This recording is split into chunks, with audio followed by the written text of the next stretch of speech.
Good point. Harry, what do you think?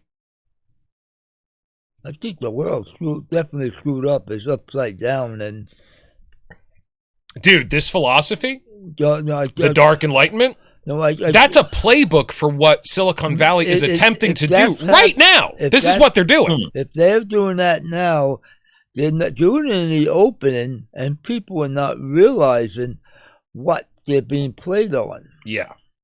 And like I said, it's the question of recognizing things, and people, I think some of their brains have shut down. They're not looking at things. People in general, they're not. They're totally complacent in what they're doing, and they think it's right. People are not nearly as angry or threatened by these things as they fucking should be. Yeah, well, it didn't hit them personally yet. And not yet. But it's starting to. Oh, we're getting there. When it does, we're going to have winners and losers. Yeah. Definitely. The losers are going to ones that ain't going to know how to deal with it. They're just going to give up.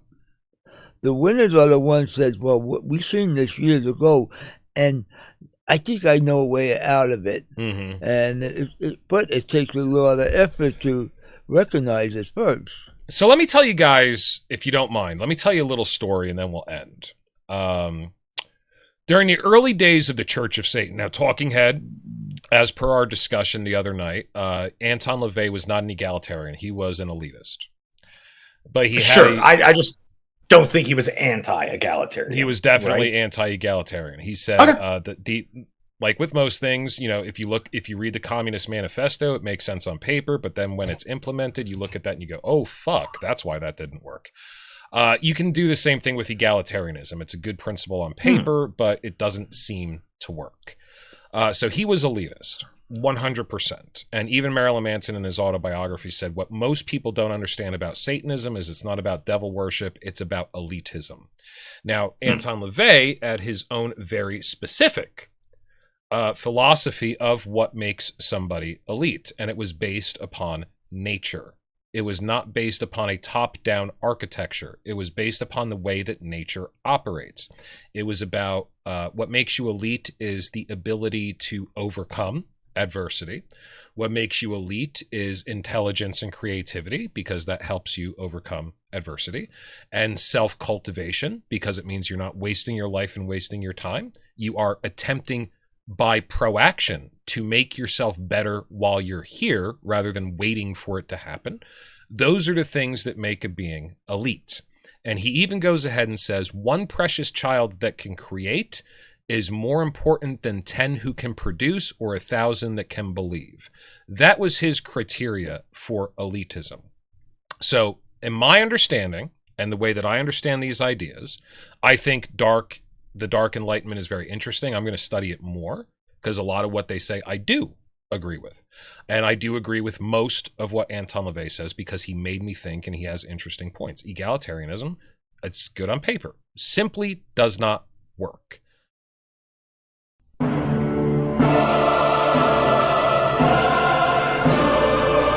When the global surveillance network comes online, you can Iran, but you can't hide from the New World Order broadcast, coming to you live from the end of the world.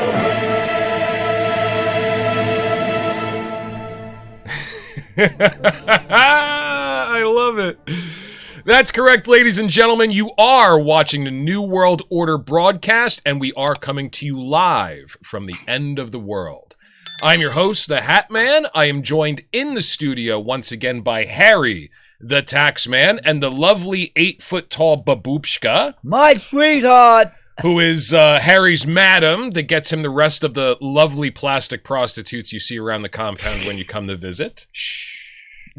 And we are joined remotely by Talking Head number 6, who once again is coming to us from an undisclosed location. What did you say about the plastic prostitutes? I didn't hear you. No, I said it's plastitution. There you go. Yeah, I posted this video a while ago. Harry was like, come in my bedroom and show all the people my harem. So I walked in there, I was playing with their boobies for a little bit. Silicone boobies have a particular bounce to them, don't they, Harry? They're not silicone. The whole fucking body is silicone. What are you talking about? Oh, it don't argue with you. It don't give in. It don't break down. Oh, I was giving your harem a compliment. The silicone boobies have a very nice bounce. I was surprised. I thought they'd be a little stiff, but they got a nice bounce. Talking Head, have you ever played with silicone boobies, whether in a human or in a silicone person? Yes, I have. And it's funny because, like, as far as like the implant grade stuff goes, it's like it really depends on what generation you get in on that. Because I always love Robin Williams' bit about how fake boobs are like Nazis. They don't laugh. You know, they don't dance. That's such a great bit. They're like Gestapo. They just stand at attention. They don't laugh. They don't dance. Yeah, I like them to have a little. I like them to have a little wiggle while she walks. You know, a little swagger. And you know what? If they hang a little bit, that's cool. Unless they're really small, that's fine too. Cool with that. But you know, if you got boobs, they need to have some. They need to have some sway and some bounce to them. They can't just stand there rigidly at attention. So, I mean, you know, your harem, they do stand rigidly at attention, but when you play with them, they do have a little bounce. Well, you got to remember, the doctors in Hollywood make a lot of money on that. Oh, yes, they do. And especially in Vegas. and what, Singapore and, you know, yeah. Yeah. Actually, I heard that the Nevada harem industry unionized or something like that. Oh, you talking about the Cat House that used to have that special on HBO? I think so. Well, yeah, because there's legalized prostitution in Las Vegas, and they have like harems that you have to go to like do it. But like the Cat House, I think, is the most famous one. Yeah, something like that. But yeah, the I think I saw recently online when I was just like browsing around on the toilet, you know, sat there and the workers had unionized. I'm like, damn, good for them. Yeah, fucking A, man. Absolutely. I mean, most houses in the legalized industry, from what I understand, will take care of your medical stuff to make sure, you know, you're not catching anything, you know, you get regular checkups and all that. But I'm sure, you know, I'm sure they're not treated as well as the average American worker. No, wait, I just thought about that, and I'm going to take that back. They're probably treated better. Sorry. Yeah, I wonder how they used to do that, because I think from what I understand, it might have been a little bit like the way that hair salons work, where it's like the salon doesn't really pay you; you rent the chair from them. Yes, you're absolutely correct. So you get whatever you get because you're doing your own marketing and advertising for your services. But the house does advertise as well, and they swallow that. But you have to pay it's either a fixed amount or a percentage of your income from using the house. Yeah, that's exactly how it works. Yeah. Yep, you're spot on, man. Yeah, I didn't know you knew that much about prostitution. I probably caught some of the same specials that you did. Listen, HBO used to have some wild shit, man, like real sex, and you know, you're gonna fucking watch it. Confessions, yeah. You can't even find old episodes of real sex on the internet nowadays. At least the last time I checked. Like, I think HBO is like really ashamed that they used to have that series. Harry, you've seen the series Real Sex on HBO, yeah, right? I've seen them down in Amsterdam. They did a special in Amsterdam with the women. They were like the red light district in the window, and they were waving to you. They had a red cloth on the door, showing off the goods. Right, and the government took their part of the action, but then again, they had government health insurance. Yeah, well, which is a big plus. But the government takes a percentage, or is it just like a standard income tax? It's a standard income tax. Yeah, okay. So they take a percentage of everybody's action. It's not; they're not singling out prostitutes. No. Right. I want to see how long we can go just talking about prostitution and silicone breasts. How long do you think we could do that before it starts getting like we don't have anything else to talk about? I think we could do the whole hour and a half on that. No. That's old shit. I mean, that's been around since, what, day one? Yeah, but I have a penis, so I'm still interested in it. Yeah, well, maybe does it get up enough? Mine? Yeah. I'm only 45, dude. It still works. I got morning wood every day. Okay, good. Not every day, not anymore, but most days. Yeah, you can't set a clock to it anymore. Whenever somebody brings up prostitution as the world's oldest profession, it always makes me think of How I Met Your Mother when Barney's trying to make that case to Marshall. And it's like, yeah, Oh, yeah. It's like, yeah. A caveman would sit there and like, she'd sit there and trade sex for fish. He's like, well, then the oldest profession is fishing, lawyered. Exactly. Yeah, it's kind of like that fallacy. Like, it's true to common sense, but it can't be true. Like, nobody drives in the city because there's too much traffic. It's like that thing. Like, there can be no such thing as the oldest profession because all profession is based upon trade. Yeah, exactly. Yeah, it's pretty funny. Oh, talking head, before we get started, we do have to talk today about that wonderful gentleman, the Ayatollah, who was assassinated yesterday. Today we are recording. It is March 1st. The one of only 2 dates. Well, actually, anything in March is this would work for. So the old joke is the only date on the English calendar that is also a command is March 4th. Which I always enjoyed. But I guess March 1st, March 2nd, March 23rd, they could also be commands. Anything after March. So today is March 1st. We killed the guy yesterday. We do want to get into that. But before we start talking out, I want to see if you watched our last podcast. Did you see the wonderful theremin that Harry bought for the studio? Oh no! Now I wish I had watched it. You know what? It didn't come up in my recommendations again, and I kind of like I was actually in classes for training on a specific type of machine on the day that it came out, and it just never reminded me, so it kind of completely slipped my mind. I'll have to go back and watch it. Your face looks magnificent today. I just want to say that, like, your skin cleared up so good. What are you doing? Oh, okay. Nothing. Took a shower. Maybe you should do that more often. Probably, man. The once a month might be a little bit too little. I'm just joking with you. No, you look really good. Your face is all cleared up and shit. Yeah, but obviously we're not going to show up in your recommendations, even though you are subscribed. Obviously, because you're a part of it. Because YouTube is shadow banning us. You know when I get the recommendation because I'm also subscribed under different profiles. See, I will once in a while get a YouTube notification. It says New World Order published a new video, and it is always 6 to 10 days after that video was published. And then actually, sometimes I don't get anything. So most weeks, the day that it comes out, it shows up in my feed, like my recommended. Well, that's good news. It's just it didn't this week for whatever reason. All right. Doesn't show up in mine, that's for damn sure. Yeah, but Harry got a theremin. Let me show it to you real quick. I'm not going to play it because I forgot to tune it before we started recording. So the way a theremin works, actually, Talking Head, why don't you're better able to describe how it works. So why don't you talk about that while I get it out of the box? I'll show it to you. A theremin is a musical instrument they use. Did I say Harry or Talking Head? What? No, go ahead. You go. There you go.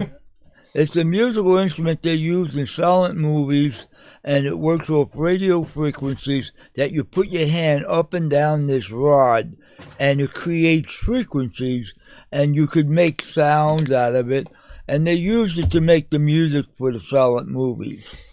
And other things. And other things. And we're going to learn how to make it talk. Like Jimi Hendrix, you played the guitar. I want to tell you, I am pretty excited to try to get good at this thing. Talking Head, you understand the basic electrical principles that it actually operates on, I'm sure, because you do this sort of shit for a living. Can you talk a little bit about that? Yeah, so as far as is my understanding, I actually read into it quite a bit a while ago, but I think I'm like getting a little fuzzy on the facts. But so what ends up happening is that the way that it works is it creates kind of like a radio magnetic wave, like almost like an EMF field. It makes a field between the upright and the horizontal part. And depending on where you are, it's actually the radio frequency bouncing back and forth by position in that field to let it know what sound to make. You're actually interrupting the field. You're interrupting the field. Sound. Yeah, exactly. All right, so check this fucking thing out, man. So it's a starter theremin. It's by Stylophone. Okay, here's the logo on the back. All right. So it's not 100% a traditional theremin, because most theremins will have 2 antennas. Yeah, one vertical and a loop coming horizontally. Exactly, and one controls tone, and the other one controls pitch. Did I get that correct? I believe it's tone and volume. Tone and volume? Okay, fair enough. So this has one antenna, but then it also has almost like a sort of a slider down here that's more based upon like a modern synthesizer. So you have like a particular note chart, and then there's all these different knobs and everything where you can get the two to interact together and produce different effects and everything. Now, I want to play it for you because it's super fucking cool, but I haven't tuned it. But I did leave it to our previous tuning. So every time you turn this thing on, you have to tune it to get the antenna to where it's at 0 unless you put your hand near it. You know what I mean? Nah, I got you. So I didn't tune it, so let's see what happens. I do want to try it out.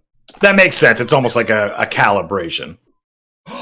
It's still tuned. I had everything set up exactly the same. So it's not picking up the mic, it's not picking up the TV. That's awesome. All right, watch this.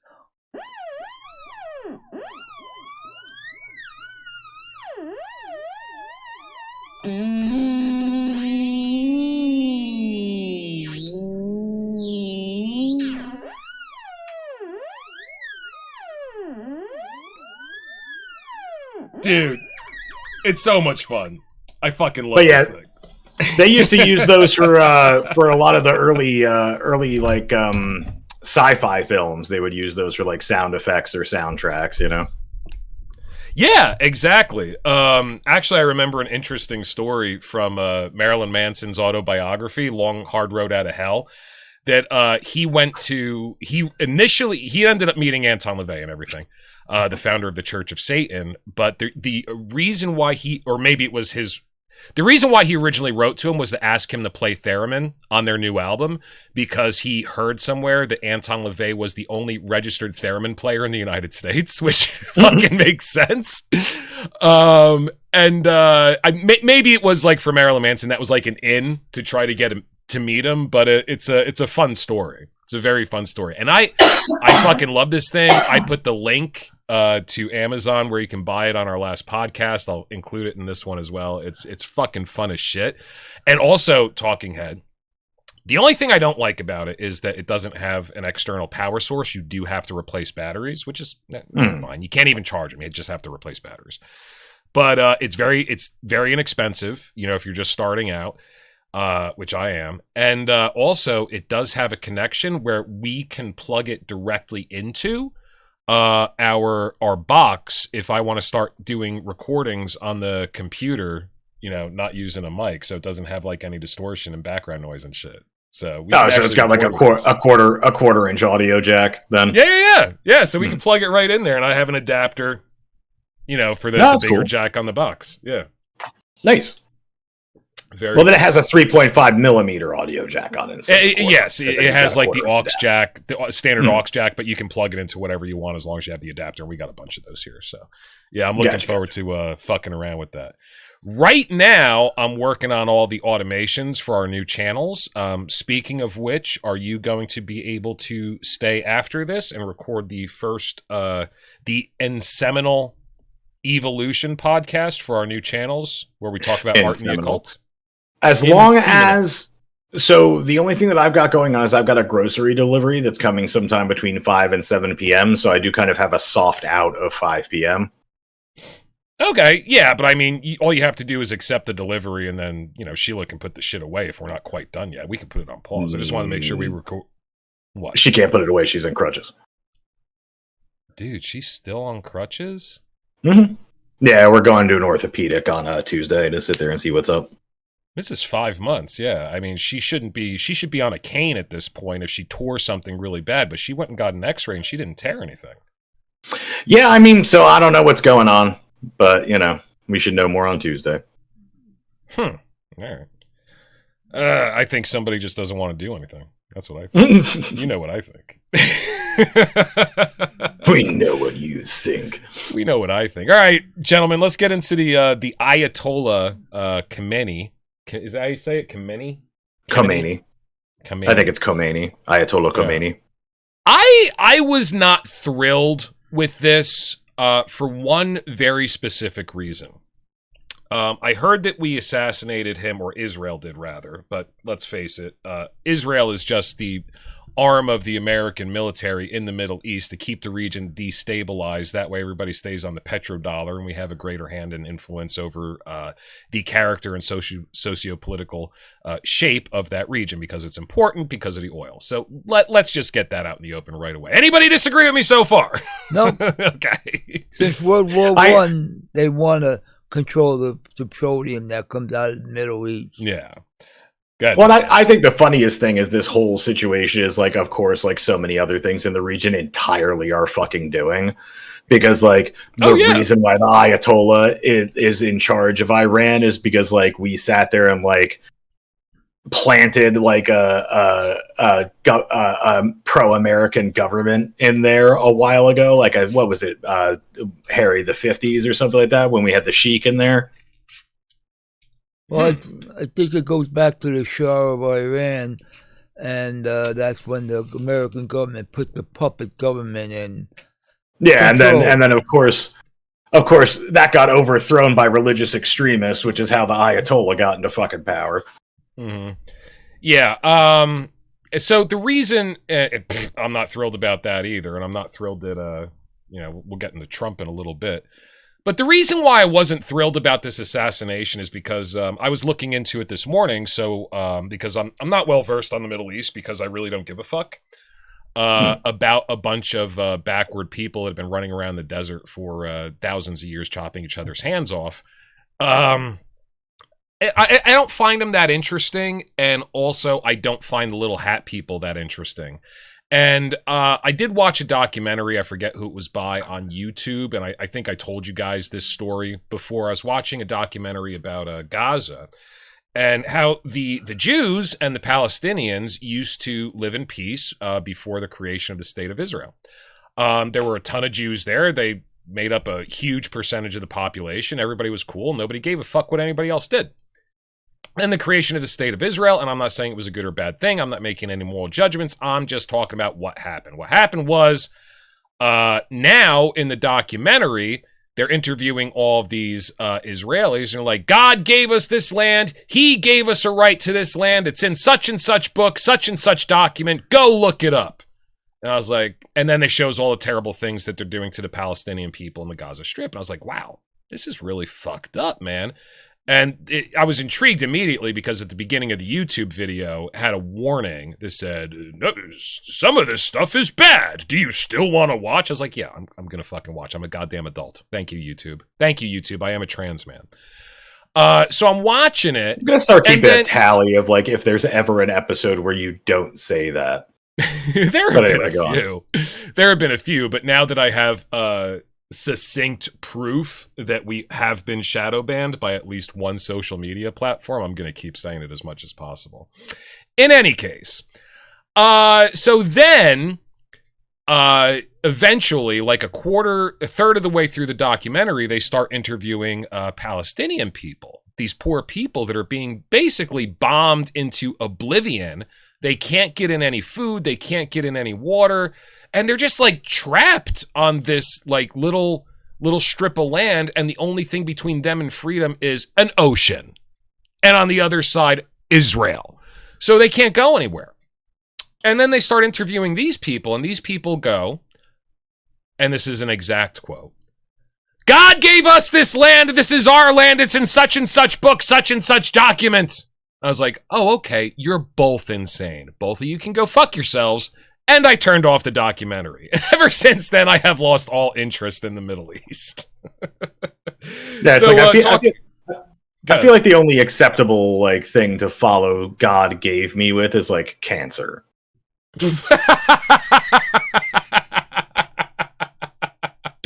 Yeah, what, like, you know, what else could you blame it on? Seriously.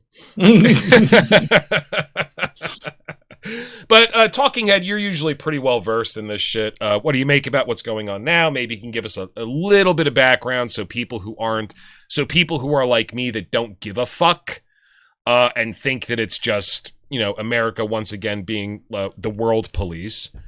like little Israeli marionettes, or maybe there are marionettes sometimes. Maybe you can give us a little background in your perspective. So, I mean, for us from the American perspective, it's kind of a weird situation. So during the second term of the Obama administration, he got a nuclear deal with Iran, basically, where he sat there and he got them to commit to not creating centrifuges that could make weapons grade plutonium, because Iran is like, well, our nuclear program is about nuclear energy. And then, like, what do you think? What do you think about two things while you're talking? First of all, what Trump said, that hey, if you got that much oil, you don't need nuclear energy, so this is bullshit. And second of all, the fact that in unclassified papers, it has been absolutely proven that the CIA fucked up their centrifuges with computer hacking. Well, yeah. So, I mean, as far as like, so I'm just going to finish my thought real quick. So so from the American standpoint, it's like we made the best deal that like we figured we could at the time. It was really difficult, but like basically it was like, well, if we don't make this deal, then they can have the nuclear weapons tomorrow, basically. If we make this deal, they're making a deal with us that they won't do this for 10 years. It gave us like unprecedented access to like their facilities on the ground. They had to let us inspect them and stuff like that. So now, I do remember a lot of things in the news where we were getting a lot of pushback at a certain point trying to go inspect these facilities. No, so the main facilities. I'm imagining that because I remember hearing news stories when I was younger about this. Well, I was going. So the main nuclear sites are under 24-hour surveillance. Like we have remote surveillance on them, no matter what. We could ask to sit there and inspect any site, and they had to give us like access to that within a certain time frame.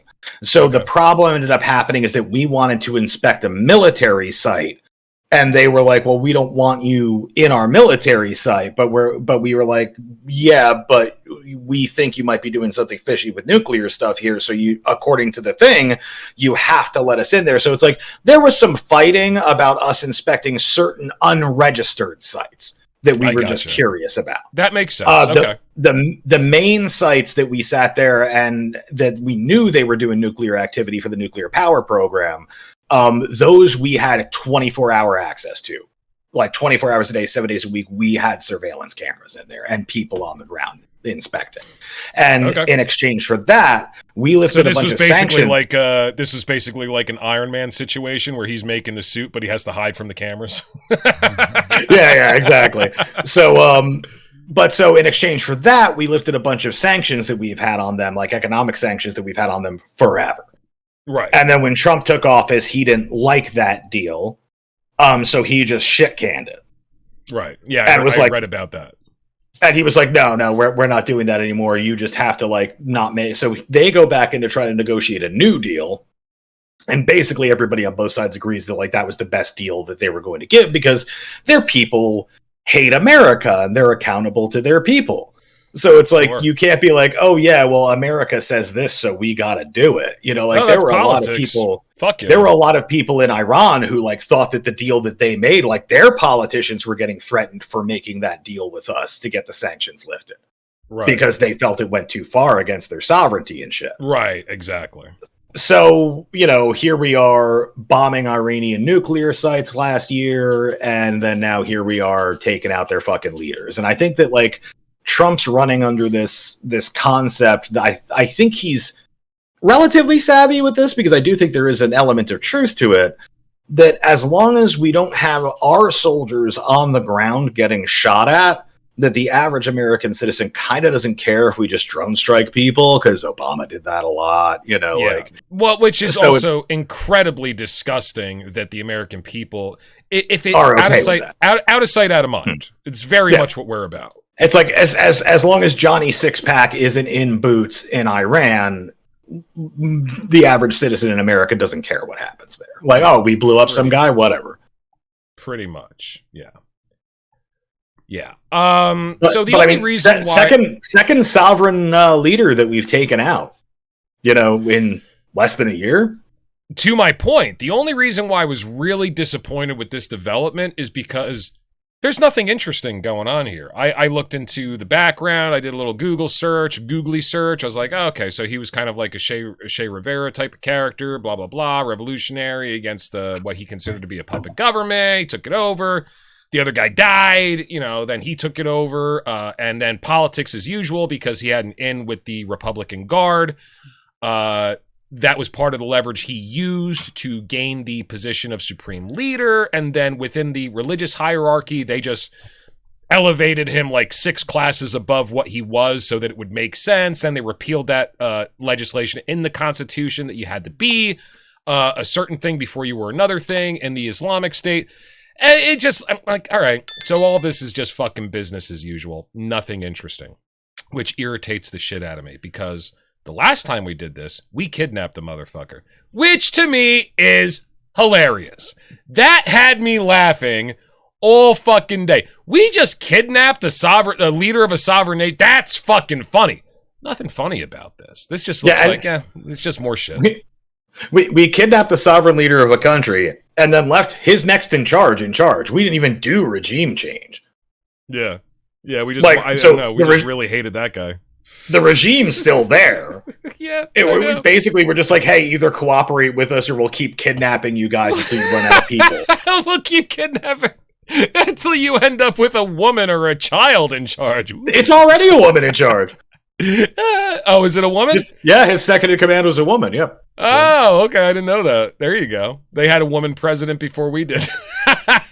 Yeah, right. You guys forgot something. What's that? Obama paid billions of dollars to Iran on the deal that was called blackmail money at the expense of the American people during Obama's reign. Oh, yeah, that's true. He gave him like a bunch of money, kind of like as a bribe. Please don't make nuclear weapons. weapons. Here's some money. Of money on a U.S. Air Force cargo plane and just dumped it on there. Yeah. That's blackmail money. Well, what's the old saying? How's that go? I think it's something like, thanks, Obama. Yeah. But you know what? Trump don't pay blackmail money. Oh, because he's a stand-up guy. Oh, well, no, it's because he's too busy getting it. Everybody in the world sends me $50. I will bribe Trump to bomb Israel. It's still the best fucking thing that's ever been said on this podcast. Talking about that was fucking hilarious. Oh my god, I loved it. Yeah, so it doesn't seem like there's a lot of interesting shit with this. Go ahead, talk about it. I just wanted to double check that because I had never heard that. So I'm guessing you're talking about in 2016 that they negotiated the release of 4 Americans who had been in prison in exchange for the release of 7 Iranians. No, he's talking about around the same time the U.S. airlifted the equivalent of $400 million in various currencies to Tehran, sparking conspiracy theories about the timing. Oh, that might be it. See, Harry told me that Obama was giving them economic support, and I was like, well, we did that with Ukraine for the sum of $250 billion or something, so it makes sense to me. All right, so according to this, which again, like who the hell knows what's true or what's exactly. Not, but so that was actually their money.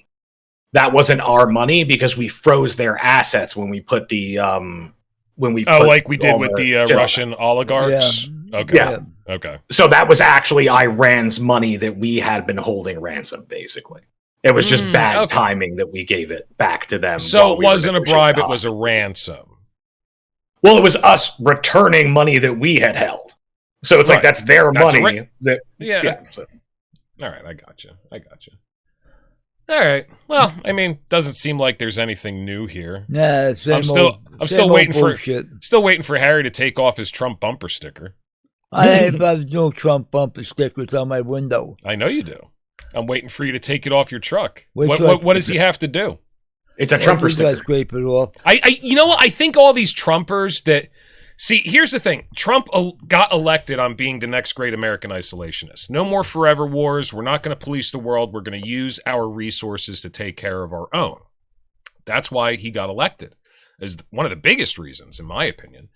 And now he's going all over the world doing the same thing that Bush Sr. and Bush Jr. did. They have weapons of mass destruction. They could have weapons of mass destruction. Except, you know, in the case of Venezuela, Trump does go ahead and say, hey, we need their fucking oil. And everybody else is like, shh, quiet, quiet. Quiet. We got to make this about some sort of ideology. He's like, also, we need their oil. We need the oil. Release the oil. The holding the oil prisoner in the ground. They took that oil from our. They took that oil from our great American companies who made contracts with the country to help them extract the oil to buy it from them, but it's ours now. So Harry's listening to a radio broadcast yesterday when I got home from work, and this guy is like, if you don't believe in what he's doing right now, you hate America. And let me tell you, all these liberals, Trump is the avatar all of these liberals, they want America to be isolationists. Well, look at this man. He's not an isolationist. He stands up for America. He's promoting American interests around the globe. If you want to be an isolationist, you hate America. I was like, didn't this fucking guy get voted in on this doctrine? Yeah, I mean, like, what would it take? What would it take for you people, Harry, to remove your Trump bumper stickers? I know the answer. He actually goes bald. If he looked like me, you'd all take your bumper stickers off. You think he's so fucking charismatic with his fucking comb over and shit, and I think if he lost all his hair, he would lose all your support. That's what I think. I'm not actually in love with Trump 100%. He's carrying some of the things, but you know what? He's still got some backdoor deals he's working on. Fair enough. And I don't care. He don't affect my life. He walks down the street. He's just another person to me. Yeah. This just all seems very, very politics as usual, and I think everybody that supported him at least is secretly disappointed, but they're trying to save face. What do you think, Talking Head? I think it's just about being on a certain team. So it's like if he's got some backdoor deals going on, whatever, I don't care. It's like Trump's family's personal worth has gone up by over $20 billion in the first year of his second term. Now, what did it go up while he was not president? Is this par for the course, or is this because of his presidency? This is largely because of his presidency with the cryptocurrencies and all the other stuff that he's doing with that. The cryptocurrencies is a stroke of genius, I gotta say. But my question is like, well, if you don't care about that, then why ever bring up Ilhan Omar and where her money comes from? Because she's just doing the same thing he is. How can you bitch? Who's Ilhan Omar and what does she do? She is a United States congresswoman who people have been like alleging that she's getting kickbacks and shit like that. From because who? she's in Minnesota, so she's being dragged into that whole like thing that they got going on there with all the fraud. You know, I really like that I can ask you. You and Harry both do this to me a lot. I'll ask you a question, and then the prefix of the question is not even contained in your answer. From who? And then you're like, what she's doing? No, from no, who? I don't. Who? No, my point is I don't believe that she's getting money from everybody. I don't know who they're saying they. They're saying who? No, just they. They're just using the word they. Like, oh, it's some elitist somewhere, you know, like they are giving her money. That's the best fucking political argument. It's always they. Yeah, so it's like, yeah, I have no idea who they're accusing her of taking bribes or fraud money from. I don't know. But some nebulous elitist Somalian, fraudster. I think Anton LaVey even wrote an essay that was titled They. And, the point of the essay is no matter what you believe in, there's always a they. There's always somebody whose interests are trying to steal your own. There's always a they. Yes, the nebulous they. And as long as you don't define it, you're basically not saying fucking anything. It's pretty funny. I don't know. But yeah, I mean, I actually remember who Ilhan Omar is. That's that chick who everybody says cares more about Somalia than America, right? Yeah, she's a Somali immigrant who is now an American citizen and who is a congresswoman. Yeah. Yeah, all right, I remember her. Yeah, she says some pretty wacky shit, but I think AOC says wackier shit. What do you think, Harry? Who do you think says wackier shit, AOC or Ilhan Omar? Oh, let's see, you got the whack out bartender. Yeah, it's got to be the bartender, right? Yeah. I mean, she says some crazy shit sometimes, yeah. But then again, I saw some of her interview with Jon Stewart on his podcast, and she seemed almost cogent, which surprised me because she does say some wacky shit. Yeah. No. Yeah. Like I said, they got some congressman that wants to put a bill through that if you're a foreign-born person, you're not allowed to have public office. And if you support this bill, let's kick them all out. Yeah, I don't know about that. I think as long as you're a naturalized citizen, I don't think that should be a thing. Like I get, but then again, why do we have the standard for the presidency? You know, isn't that a double standard? I hear you there. I think that it's the fact that, you know, I think that the founding fathers really wanted, like, all I can do is speculate, is that they just wanted to make sure that you couldn't get like a French person or a British person in the office of the presidency who then handed it over to the sovereign of France. Because you got to remember, when they wrote this, everybody still had kings. Exactly. And then, you know, you don't want somebody who's going to be beholden to the Pope or France or Britain or... Oh, sure. That's why it's very rare to get a Catholic in office. I mean, Joe Biden was like... Kennedy was one of... Yeah, Kennedy was the first one, and Biden was the second, right? Yeah, it's very difficult to get a Catholic into office just because people worry that they're going to be beholden to the Vatican. Yeah, well, that during the Revolutionary period, most of the money was the banks were being held by foreign interests. That's why they didn't want no French or English people in the American government at that time. But things have changed. But my point is that, I mean, America still sees itself as a nation of immigrants. And I think that American idealism and American character, I don't think we're ever going to be able to have a real strong identity in the world, a really strong cultural identity, until we destroy that concept. Every nation starts out as a nation of immigrants. We are largely not anymore. I mean, we have enough people, we have an economy, it's been 300 years, we're pretty well established. I don't think that, and, you know, Talking Head, I speak all the time that I don't really care about what's true, it's what's useful.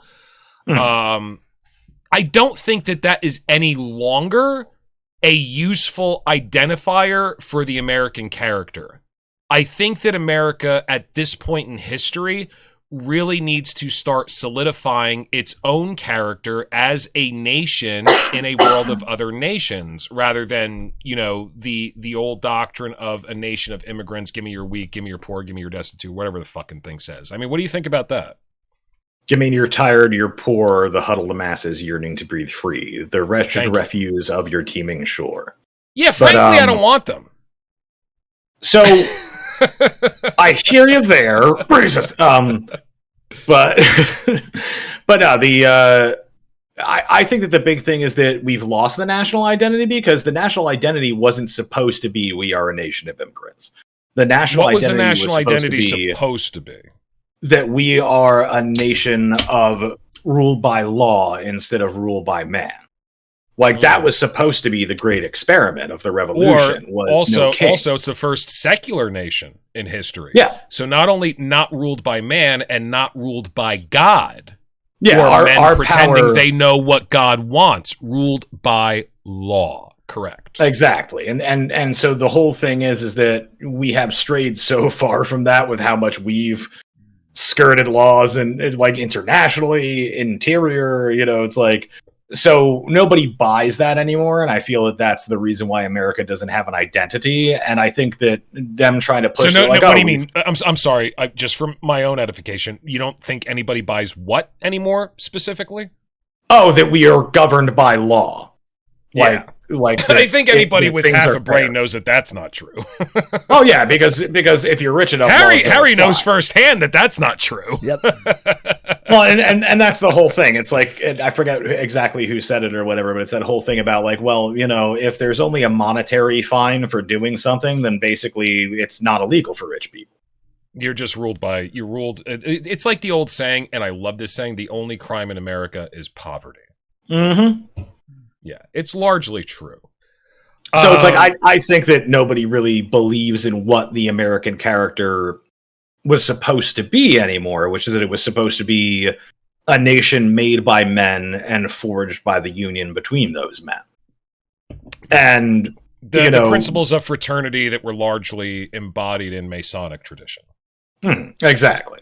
And so, I don't think anybody buys that anymore. And so, like, all of a sudden it's like, oh, well, America is a nation of immigrants. It's like, well, we've always invited immigrants. Yeah, I think maybe I just, and all nations take in immigrants, and all nations have immigration standards. What I'm talking about, I'm not talking about the law. I'm talking about the belief that that is a part of your character structure, that on the astral plane, that's such a huge part of what the entity that is America, that we've all created in our brain meets, that exists outside of us now because it's such a powerful idea, that it's such a huge part of the character, the ideal of that structure, that we are a nation of immigrants, I don't think is useful anymore. And I think it's biting us in the ass.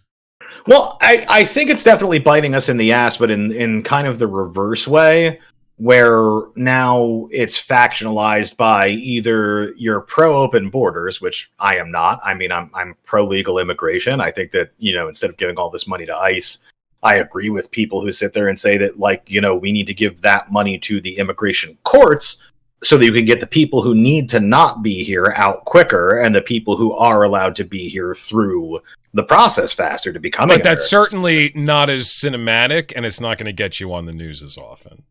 Well, and then so the problem is now you've got factions of the left who are sitting there. It's like, oh well, it should be an open border. Everybody should be let in. We are like the saviors of the world. And then you've got the factions on the right including people like J.D. Vance, who give speeches where they talk about how, like, being American is about how long your family's been here. No, that's not. I mean, that's dangerous. Not really. Yeah, that could be dangerous. I see your point there. That could be dangerous. You and I are only second generation in this country on the one side of our family. Exactly. We're the grandchildren of immigrants. Exactly. I mean, my ancestors did visit with the Native American shamans in their astral plane journeys, but we won't get into that. So my ancestors have been here for a while, but this is my first iteration here. In physical manifestation or other. I just don't like it here that much. It's a little too hot. And, I came here because I was like, looks like they're fucking shit up. That means they're least likely to get their shit fucked up. It seems the safest place for now. And after 45 years of being here, I'm sitting here thinking maybe I made a bad decision. Oops. Yeah, but I just don't. We have to have a cultural identifier for Americans. It's like, when I went to that gun show with you, and everybody has to stand up at a gun. It's a gun show. It's a raffle. You can buy guns. That's all it is. And everybody has to do the Pledge of Allegiance. They make you do the Pledge of Allegiance. So, I mean, they're not making you. There's no cops there, but if you don't, you're going to have a bunch of sideways glances. And then after the Pledge of Allegiance, you have to stand there and sing, which I did not. You have to stand there and sing, I'm proud to be an American. What are you proud of? You didn't do anything. You just happened to spit out your mother's vagina, and she just happened to be here. What are you proud of?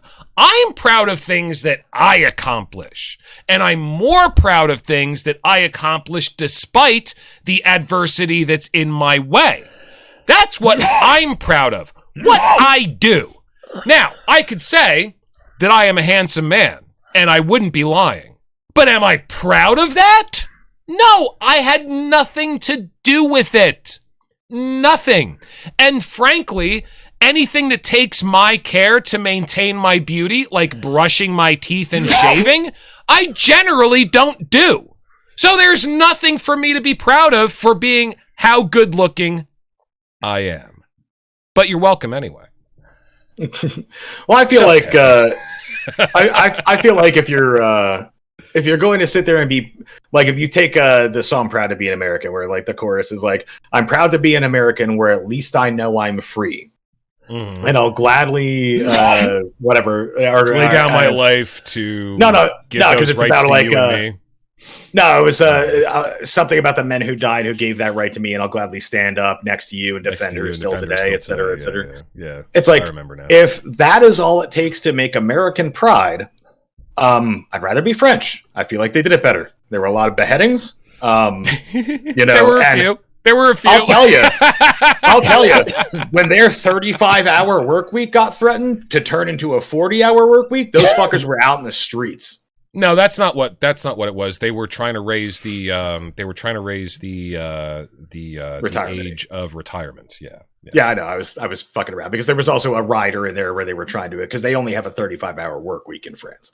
You can't make but that's not what that thing was about. Were you just trying were you purposefully trying to trip me up and make me look stupid? Like I would just agree with you? No, I was making it silly. Like that whole Rick and Morty thing where Rick's like, "Oh man, your father can really Bort Mishmak at that." And they start laughing. He's like, "You don't even know who Bort Schmidt is. You guys are fucking sheep."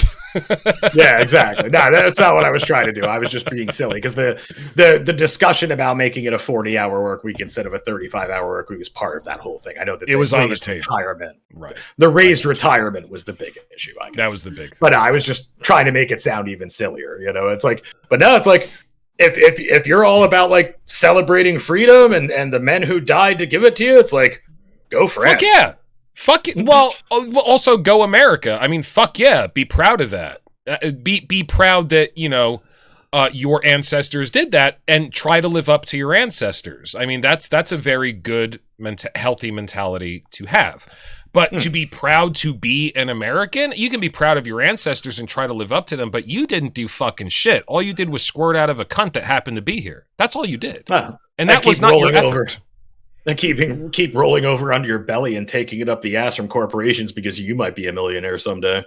Yeah, exactly. There's no such thing in America as poor people. It's just temporarily embarrassed millionaires. Which, hey, is a doctrine that I largely subscribe to. That's why I'm working so hard to start all these businesses. I'm working my ass off for $0 because I do believe I am a temporarily embarrassed millionaire. I'll get there someday. Keep working, buddy. Keep working. But my point is that America does need to have, at this point in history, a strong cultural identity. And I think it would help escape globalism, corporate culture, and it would help elucidate what we actually stand for and bring the nation together if we did have an identity. And frankly, and a cultural identity, not just an identity of freedom. Most Western societies have a lot of freedom, and some of them have, believe it or not, more than you do, America. But I do think that what is standing in the way of the people, because this is not something that can be top down. A cultural identity can't be top down. A cultural identity is grassroots, always. It's what brings them together. You think of France, you think of the Eiffel Tower, cigarettes, and croissants, or whatever. America doesn't have a cultural identity. The closest thing that we have to a cultural identity is Hollywood. But I mean, that's largely controlled by, and it's been proven, largely controlled by the CIA and the DOD. So what is now the Department of War, is my understanding. So I mean, as a cultural identity, it's just money. I mean, this is the flea market of the Western world. And I do believe, and I'm beating a dead horse now, but I'll say it one more time before we move on. I do believe that perceiving yourself as a nation of immigrants, as a melting pot at this point in history, it used to be useful, and now it's not. Now I think it is standing in the way of the people of this country, from a grassroots perspective, just naturally evolving a cultural identity. I think it's standing in the way, but it's so hard baked into our identity as Americans.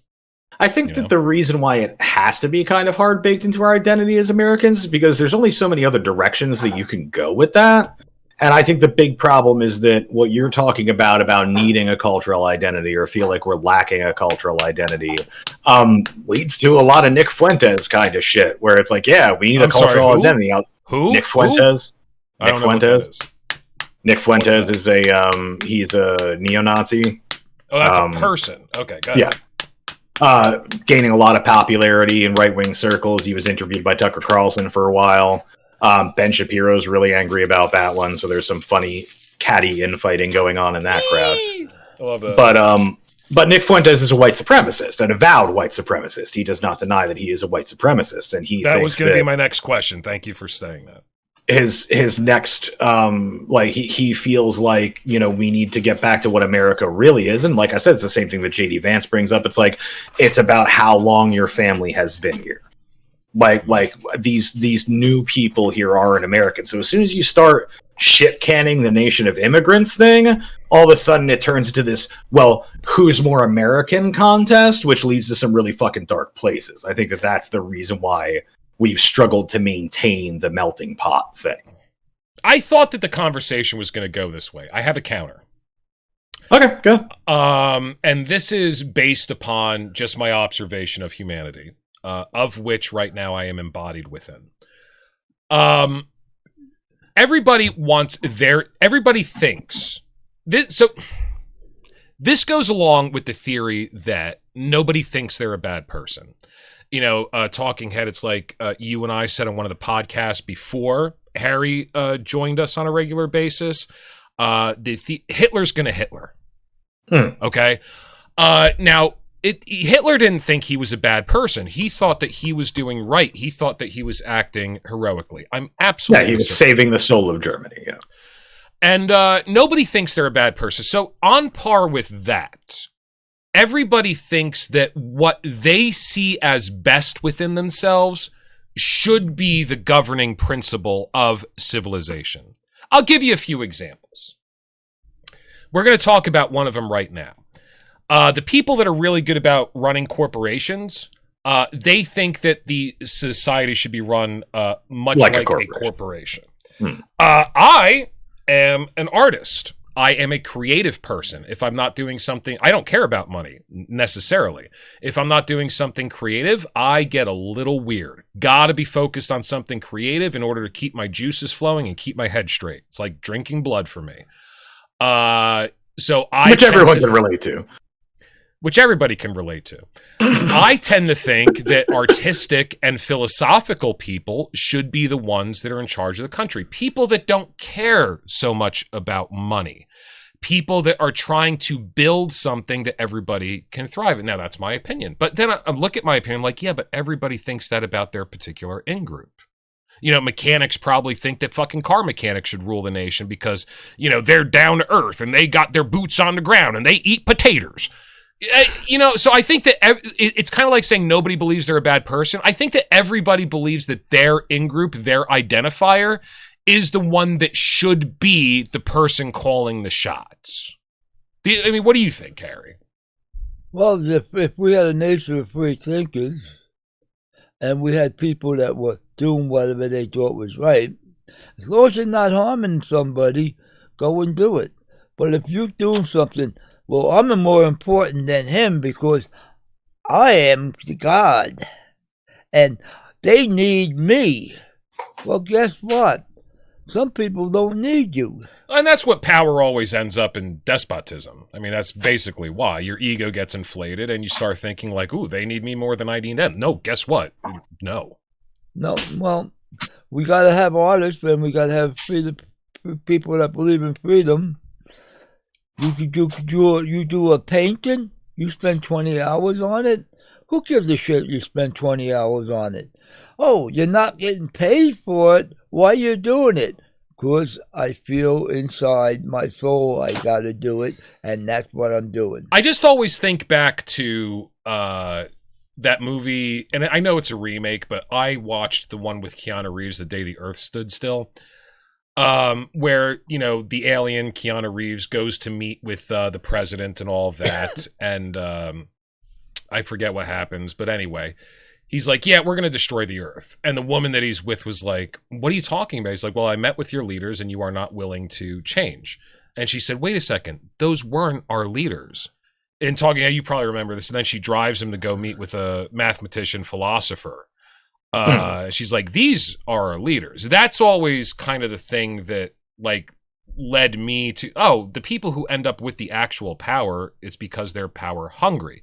You can only accomplish in life what you have the will and the appetite to accomplish. And right now our system is set up so that people with a will to power end up in power by default, because we don't have systems in place to amend that, which was part of Game B theory that Brett Weinstein as a think tank was a part of, which I think is very fascinating. But talking about what do you think about the fact that everybody seems to think that, you know, their best qualifier, what they pride most about themselves and their in-group should be the people in charge? I mean, it's kind of universal. I don't think it's entirely universal. I think that's specific to certain, because like, so for instance, I'm a technician. It's like I would never pretend to know how to begin running a nation. I have my opinions as to what I feel like would be well, that's fair. very honest of you. I appreciate that. Yeah. I feel like people who are technically minded, like people in trades and things like that, probably don't have that kind of ambition. Mostly what you see in elected officials are the liberal arts, which makes sense. You know, you've got sociologists, you got lawyers, you know. I think can we still consider law a liberal art? That disgusts me.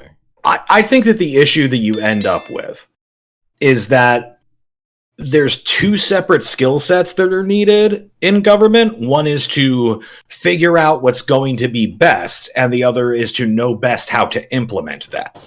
Ooh, and I don't think Excellent point. don't think that any one person can have those two things in spades. And so I feel like that's kind of where things get fucked up, because it's the people who know how to implement things who tend to end up in positions of power, as opposed to people who know how to interpret what should be implemented. Interesting. Okay, that's neat. Harry, you wanted to say something? Go ahead. It's like someone that wants to build a house. They got an idea, they got the drawing, and it looks beautiful, but they don't know what end of the hammer. Yeah, I mean, they're not a mason. They're not They're not a carpenter. They're not an electrician. So therefore, you have to go to somebody else that knows those things, that you put it together. And this was the basis of the original movie Metropolis that you and I both love. Yeah, exactly. And in the middle of it all, you have the sorcerer. I always liked that character who makes the artificial the guy who makes companion, the automaton. much like the one standing behind you right now, except she doesn't move too much. No, she's my sweetheart. Give me a kiss, baby. I love it. So, Talking Head, our first podcast today is just going to be me and you, and then the second one I'm going to record with Harry. I want to talk to him about these people he creates. But listen, I have a point that I want to get to where I'm talking about how everybody thinks that the ideal standard that they hold themselves to is the type of person that ought to hold the reins of power. Talking Head, I think you made an excellent point. There is something I'm leading to, but I do have to take a quick pee break, so we'll be right back. After these messages, we'll be right back. Psst. Yay! So we're back, and guys, I wanted to bring our attention back to this. Now, I saw a very funny video today on TikTok, and that's not the cat crawling. Curious about a guy named Peter Thiel who co-founded PayPal, built the CIA surveillance system, installed a vice president, took $40 million from Jeffrey Epstein, and has openly said democracy doesn't work. And I'm curious why that's not on the news every single night. Thiel co-founded PayPal with Elon Musk, sold it to eBay for $1.5 billion. It's a catchy song. And in 2003 he started a company called Palantir, named after the Seeing Stones in Lord of the Rings, the ones the Dark Lord Sauron used to spy on everyone and corrupt anyone who touched them. And he named a surveillance company after that on purpose. Most villains at least try to be subtle. The CIA gave Palantir its first investment through a fund called In-Q-Tel that has received $1.2 billion of your tax dollars since 2011. 9/11, so we helped fund a surveillance company that now charges the government nearly $1 billion a year to use our own data against us. We pay to build the thing that watches us. Cool Palantir builds the software that the CIA, the NSA, the FBI, and ICE all use to track people, and ICE paid them $30 million to build something called Immigration OS. It pulls your passport, your social security number, your tax records, your license plate scans, and gives you a score like a credit score, but for whether you get deported. The Israeli military uses Palantir's AI to identify targets in Gaza. A UN report found it was used in what they called unlawful use of force, causing mass civilian casualties. This is a company launched with your tax dollars being used to decide who lives and who doesn't. Thiel has said in writing that he doesn't believe freedom and democracy are compatible. He follows a philosophy called the Dark Enlightenment that says democracy is a failed experiment. Society should be run like a corporation with a CEO king at the top. A government is supposed to work for the people. We literally invented this country on that idea, and he wants to replace it with a subscription. We never agreed to that. We can't cancel one of his side quests is giving private lectures, warning about the Antichrist, which he describes as someone who uses surveillance and fear to control the world, and then points at Greta Thunberg as if the Points at Greta Thunberg. Yeah. Food to the people whose lives his technology is destroying is the problem.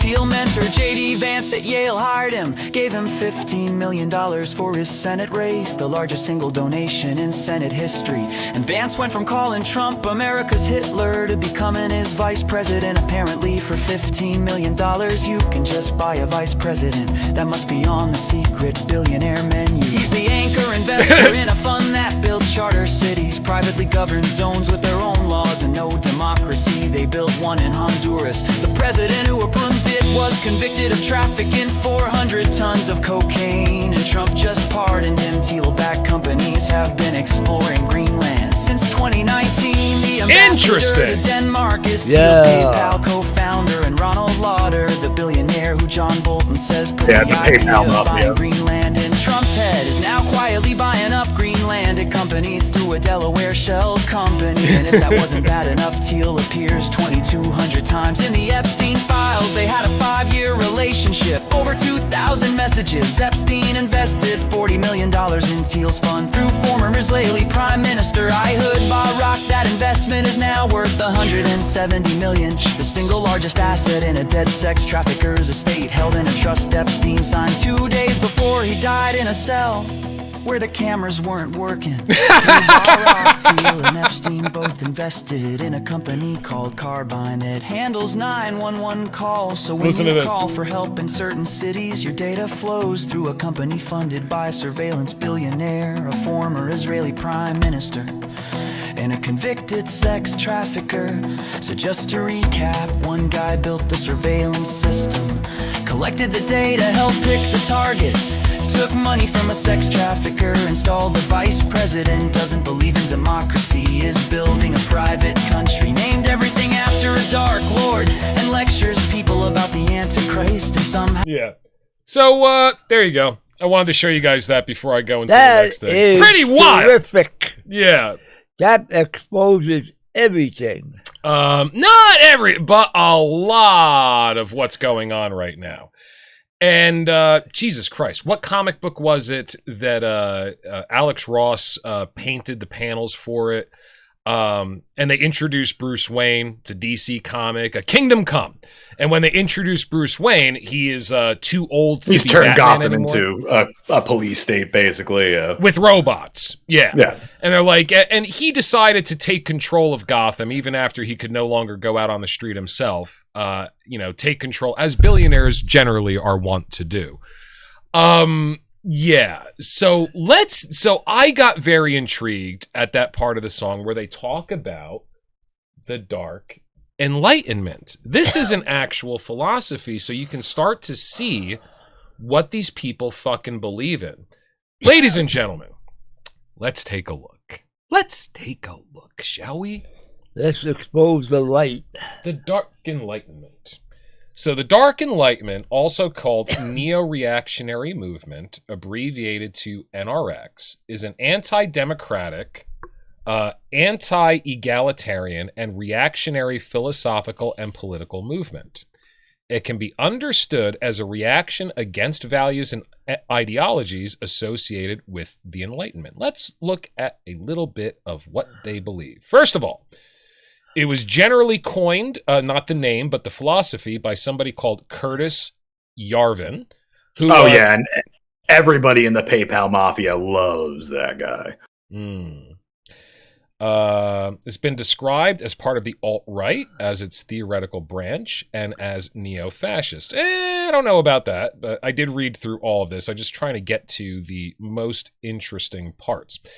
Several prominent Silicon Valley investors and Republican politicians have been associated with the philosophy. Steve Bannon has read and admired Yarvin's work, and there have been allegations that he has communicated with Yarvin, which Yarvin has denied. Bannon would later consider Yarvin an enemy, which Yarvin did not reciprocate. So they had a little fight. Apparently he's like, I didn't even talk to the guy. And then Bannon's like, well, now he sucks. And he's like, I don't care. That's how that reads to me. Yeah. Michael Anton, the State Department Director of Policy Planning during Trump's second presidency, has also discussed Yarvin's ideas. And Yarvin has claimed to have given staffing recommendations to him. Interesting.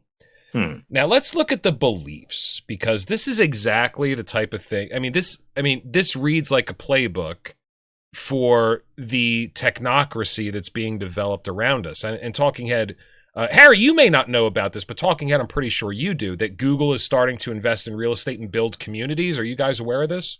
Mm-hmm. And that was the thing that you did the recording of for the new commercial for me that I haven't made yet, correct? That was like the impetus for it? The new commercial.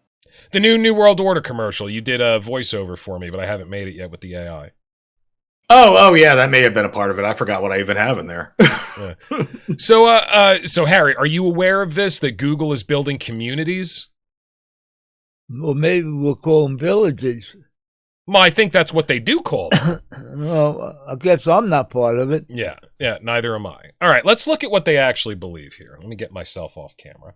Well, it's largely believed that the reason why Silicon Valley was behind the new Trump term so much more than they were the old Trump term is partly because of his agreement on Peter Thiel's suggestion and influence to put in J.D. Vance. Because everybody knew he wasn't going to do Pence for the second term, just because Pence almost got hung and wouldn't Pence sit fucked there up. Yeah.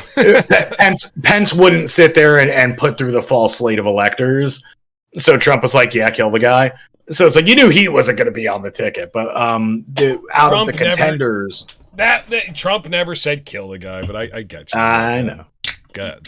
I understand, but so the reason why Silicon Valley, all the people who were at the front and center at the inauguration were all these tech heads and everything, like Zuckerberg, Bezos, the guy who owns Google, they were all there, is because there's speculation amongst people in that industry that it's because Trump agreed to take J.D. Vance as his running mate, which was basically planted there by Thiel to sit there and get all of the tech world's agendas through. Well, this is the tech world's agenda. It's laid out right here, guys. It's black and white. Central to neo-reactionaryisms. Thank you. I'm having trouble reading it on this screen. Neo-reactionaryism's ideas is a belief in freedom's incompatibility with democracy, which Land, who's the guy who actually coined the phrase Dark Enlightenment, having stated democracy tends towards fascism. Yarvin and Land drew inspiration from libertarians such as Thiel. Particularly his statement, I no longer believe that freedom and democracy are compatible, in a Canto Unbound essay. So let's look a little bit. So they do not believe that democracy and freedom are compatible. But the reason why they believe that is because they believe they should be free to do whatever they want, and people wanting them to not do what they want stops them. So they just basically believe they should be kings. That's not a fact. I'm not saying that's sure, go ahead. What is the actual thing? Or would you like to take shits on them? I mean, I took my shit. Let's give them enough I took rope my shit, to go hang ahead. themselves. Let's let them hang themselves first. I mean, come on. I'm speculating that that's the actual reason behind it, but go ahead. Let's let them hang themselves. I mean, there's a Okay. lot here, man. There's a lot here. Yarwin supports authoritarianism on right libertarian grounds, saying that the division of political sovereignty expands the scope of the state, whereas strong governments with clear hierarchies remain minimal and narrowly focused. Now, that's an interesting point. I kind of have to agree with him on that. Because if you don't have factions fighting, if everybody has a unified idea, then you do not create more and more government, because the infighting creates more and more positions, because you basically have a war on two fronts, which is your government. Yeah, but the subtext of that is that the government's too weak to stop them. No, he's talking about having an authoritarian regime rather than a democratic regime. So the government, an authoritarian regime. He's saying with a democratic regime, you have two sides fighting each other, or three or four. In America, it's two. Generally, I mean, at least that's the illusion we're permitted to see. And because these two factions are fighting each other, they have to expand their sphere of influence and control in order to better be able to wage war against each other. His point is, and I read through this, so we don't have to read it all again, but it's monarchical and authoritarian. It's basically, if you had a government that all agreed with each other, that was basically, hey, here's what we gotta do. It's this. Then they would all be able to work together without the infighting that leads to government expansion. So government could be kept at a minimal body politic. Does that make sense? Am I describing it properly? Yes, but we all know where that's going to lead, right? But go on. Yeah, well, that's what I want to talk to you guys about.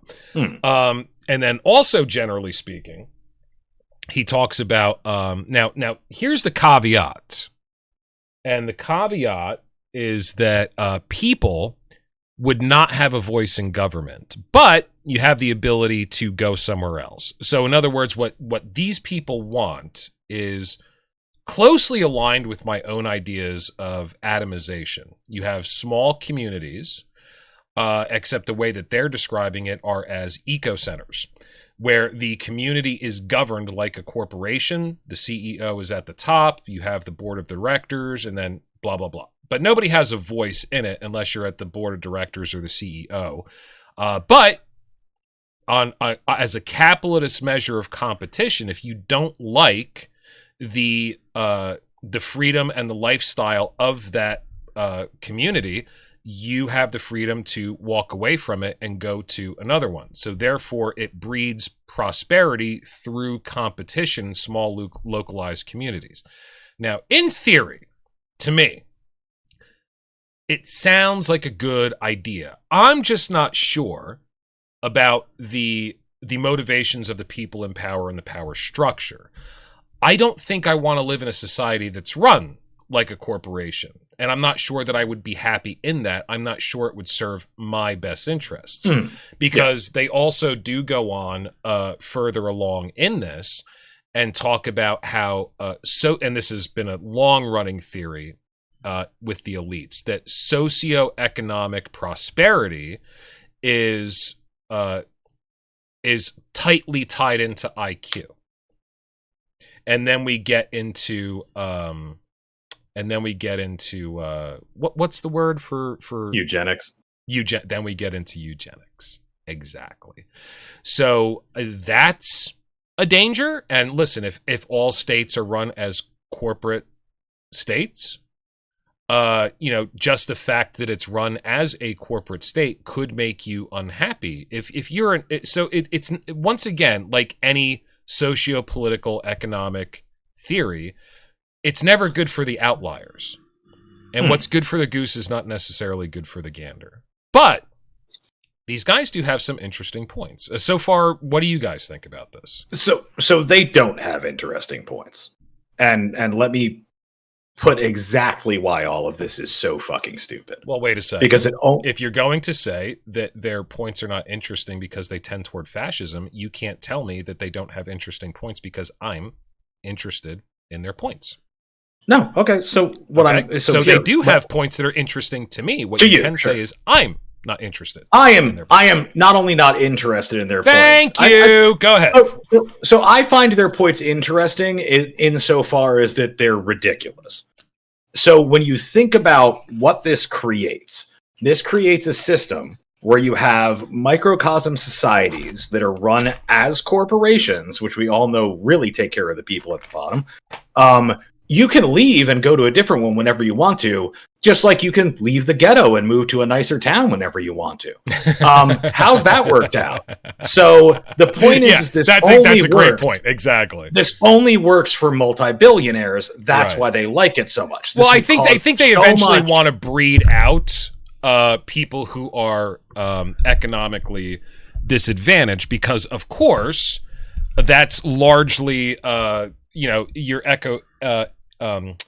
your socioeconomic station in life is closely tied to your IQ and therefore your viability as a human being. Exactly. And so the whole thing is like this would hypercharge racial problems, economic problems in the global south. This would hypercharge fucking economic disparity between groups. This would just put more and more money into the hands of the ultra wealthy and take more and more away from the lower and middle classes. Like, this idea is just, they want to turbocharge what they already have because they feel like their rights are being, it smells to me like, I'm not saying that this is because I don't want any pushback from you. I already stopped you the first time you did it. Go ahead. I know where you're coming from. This smells to me like people who are like, well, what if we just had it exactly the way it is, but we got more? Because I hate it that I can't get absolutely everything. Everything. Like, the fact that they put a law in place where I can't put children's blood into the circuit diagram just because I like the color it makes. Like, that's just fucked up. That is some authoritarian bullshit, and we need a government that's going. And the whole thing about like, oh, this fucking fascist government that they sit there and it's so much more efficient and it'll be smaller. It's like, the reason why they like that is because you can pay small governments, because if the government's small enough and has no checks and balances and no regulatory bodies and it's all on the same page, all it takes is dollars to make them on your side. Well, wait a second. To that point, they do also believe in an economic theory that's called cameralism. So cameralism was a 17th to 18th century German and Austrian administrative science and economics doctrine focused on maximizing state power and revenue through strict centralized management of the economy. Often called the German variant of mercantilism, it served absolute rulers by training bureaucrats in public finance, economic policy, and state administration. So basically, the economic theory is that the government's job is to make sure that the GDP keeps growing, because when the GDP keeps growing and inventiveness is at its maximum, there are more opportunities to tax the public. Therefore, what's good for the ruling class to gain taxes from the economic strategy is also good for the public, because that will mean that there are more opportunities for the general public to flourish under that system. Am I describing it properly? Does that make sense to you guys? No, I which is supposed to be kind of what we have right now, but it's not working that way. It's not. And Harry, you know that straight up. Inflation is a hidden tax. If you are not a member of the investor class, you better not live too long, because even with a pension, you're going to be flat on your fucking ass. And I love that. You're the bottom feeder. Yeah. And we get, you're what, 80 years old? You're of no use. Wait. Let's cut his medical insurance. You're not investor class? Well, No. Wait a second. You get $50,000 a year. Guess what? In 10 years, that's going to be worth 25 what it is today. Yeah. And if I live longer than that, it's going to be worth shit. Right. Then I have to go on government dole Exactly. on their government program, Exactly. and that goes against my fiber. So my choice is to go on the government dole or die. Take your pick. Exactly. Well, they want you dead anyway. You're useless, Peter. Well, yeah, here's I another- mean, you're Go ahead. you're Go not ahead, one of Tom, the you're not one of the virile young brown people that will be picking their cotton for their modern new utopia. Now, getting to race. Here you go. God damn it. I can't read it on the screen for some reason. Let me pull the mic. Neo-reactionaries endorse scientific racism, a pseudoscientific view which they refer to as human biodiversity, in quotes. Land coined the term hyper-racism to refer to his own views on race. He believes that socioeconomic status is a strong proxy for IQ. There you go. There it is. Jesus Christ. Continue Rather than reading, race though. specifically. Continue reading. Though he Continue acknowledges reading, a though. core... It gets more interesting than that. Continue reading. I'm doing it. You just keep saying continue reading over me reading. Oh, I thought you were making a comment. I'm sorry. Okay, no, I'm literally reading. No. Though he acknowledges a correlation between race and socioeconomic status, and that meritocracy, particularly space colonization, will, quote, function as a highly selective genetic filter, end quote, that propagates mostly, but not strictly, the consumers exiting from competing gov cores. Oh, God. I hate that word already. Quickly form themselves into often racially based microstates. Capitalism deterritorialization combines with ongoing genetic separation between global elites and the rest of the population, resulting in complex new forms of human biodiversity. He describes Land's view as eugenicist and compared them to those of the bell curve. All right, stop right there. Whatever What do you that think? So what are we thinking so far? I'm thinking these people are fucking maniacs. I think nobody should be allowed to have $1 billion. It does something to your brain. Harry, what do you think so far?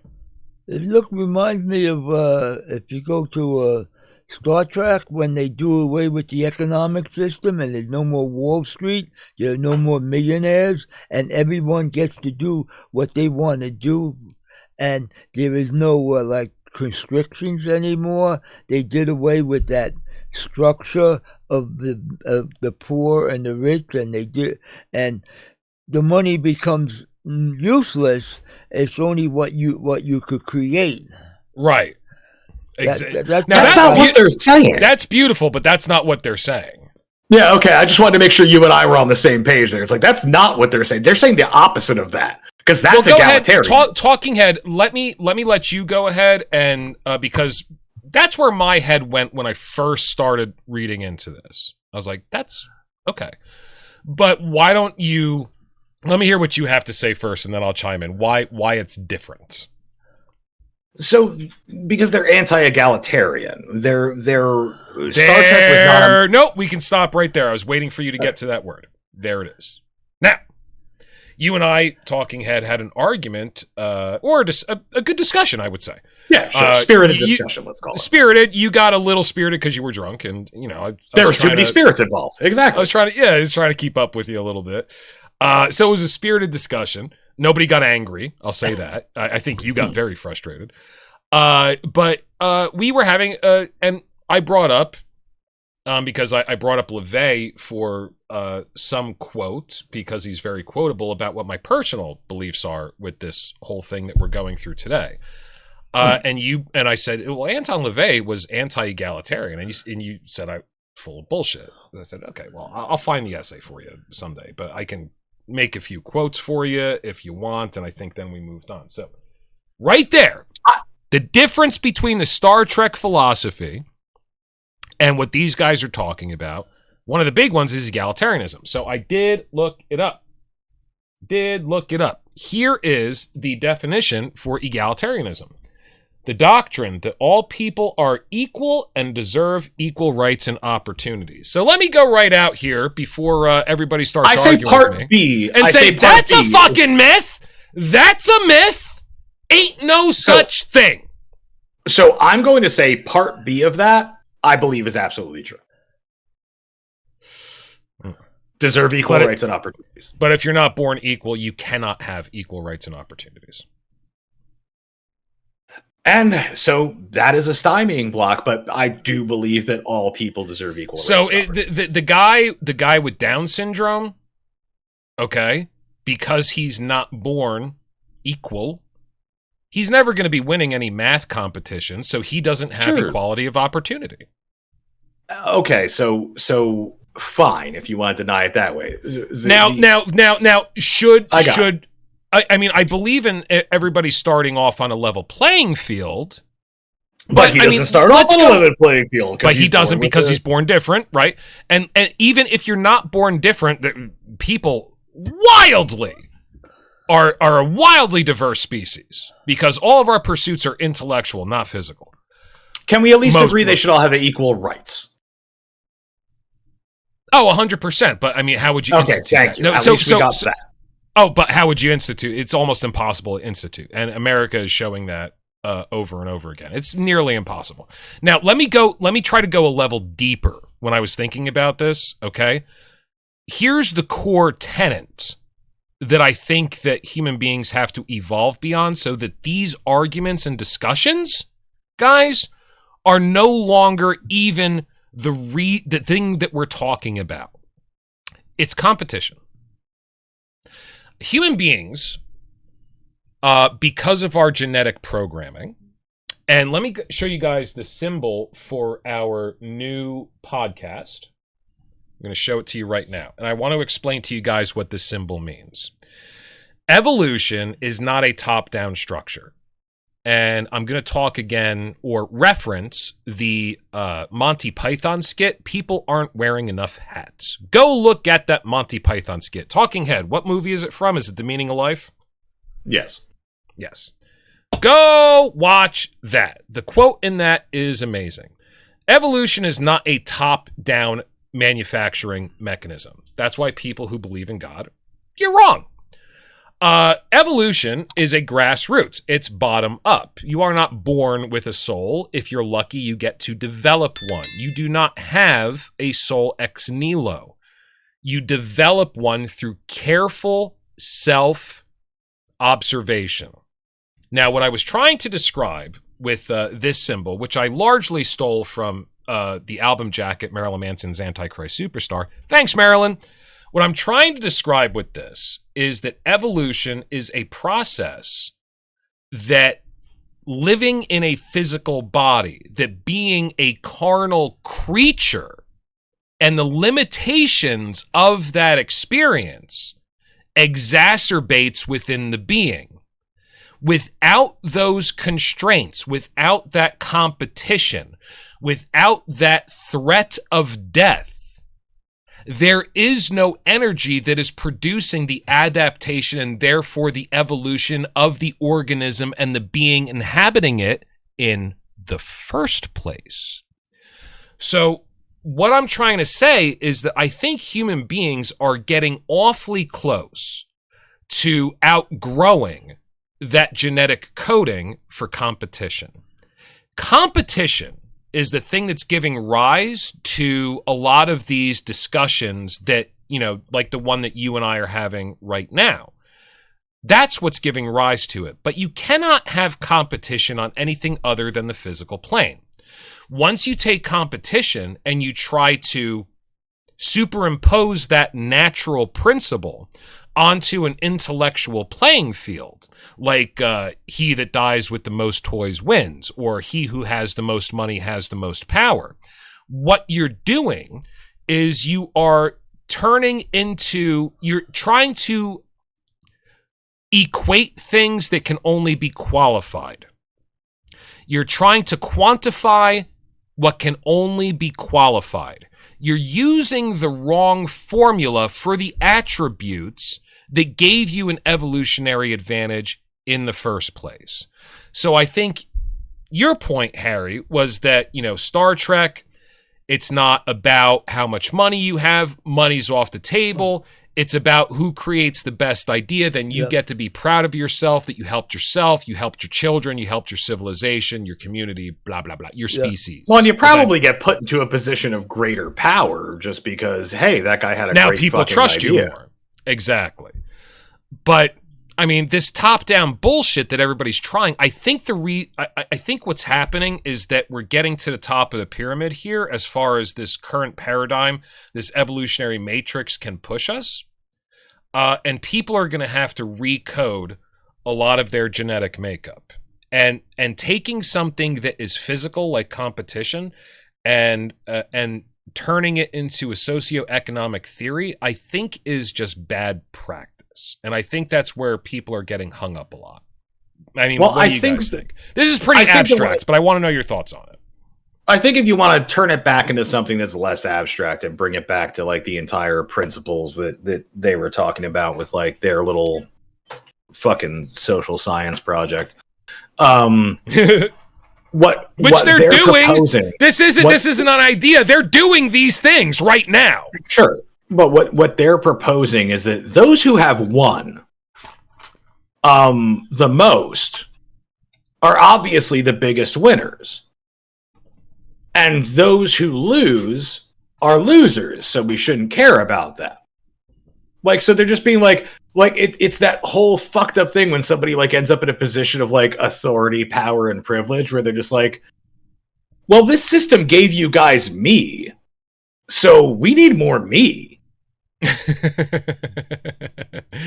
Good point. Harry, what do you think? I think the world's definitely screwed up. It's upside down. And dude, this philosophy, the Dark Enlightenment, that's a playbook for what Silicon Valley is attempting to do right now. This is what they're doing. If they're doing that now, they're not doing it in the opening, and people are not realizing what they're being played on. Yeah. And like I said, it's the question of recognizing things, and people, I think some of their brains have shut down.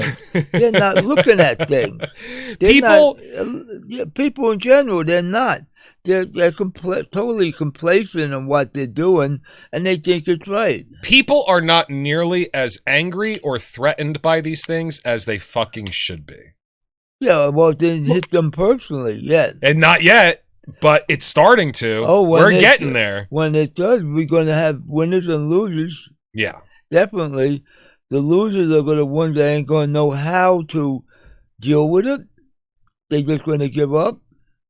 The winners are the ones that, well, we seen this years ago, and I think I know a way out of it. Mm-hmm. And but it takes a lot of effort to recognize it first.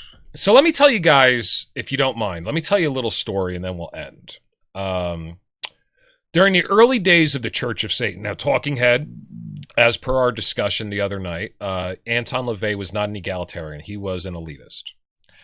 But he I just don't think he was anti-egalitarian. He was definitely anti-egalitarian. He said that like with most things, you know, if you read the Communist Manifesto, it makes sense on paper, but then when it's implemented, you look at that and you go, oh, fuck, that's why that didn't work.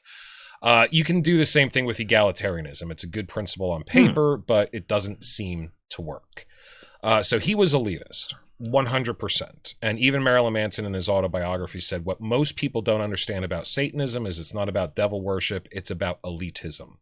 Now, Anton LaVey had his own very specific philosophy of what makes somebody elite, and it was based upon nature.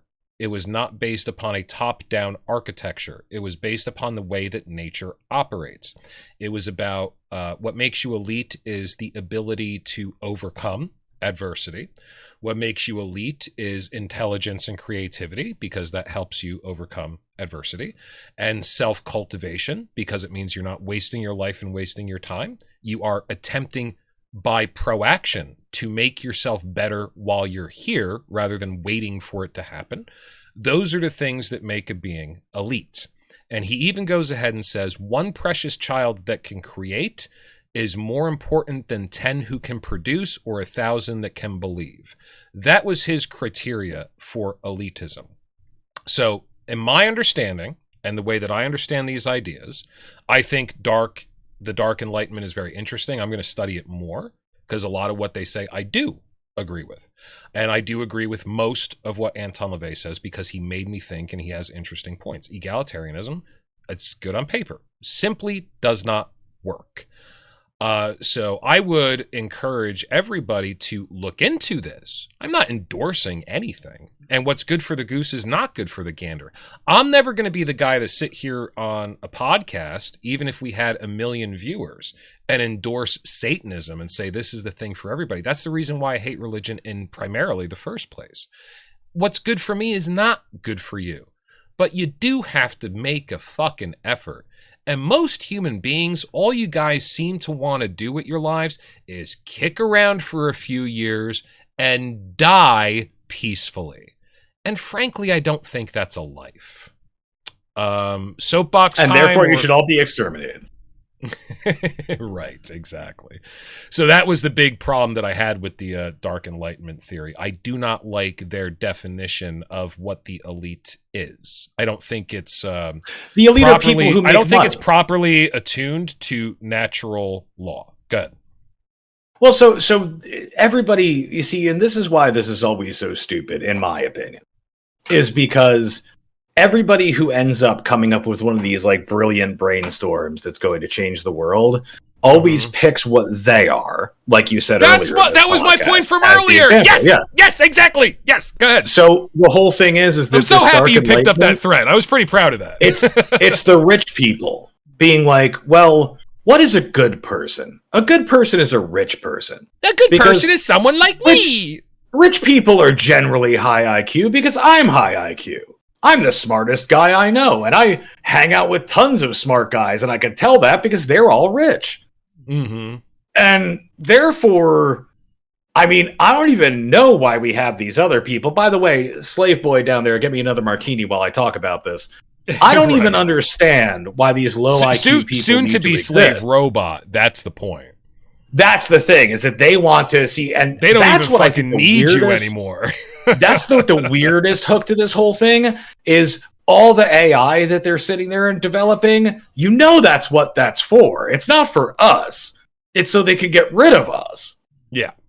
Oh yeah, 100%. It's so that they have no use for us, so they can let us die because So we're not worthy of the resources. But AI Correct. is. Do you have any idea how much like water and electric and fucking oil and gas go into like anything that has anything to do with AI? It's ridiculous. It's electrically intensive to train them. Yeah.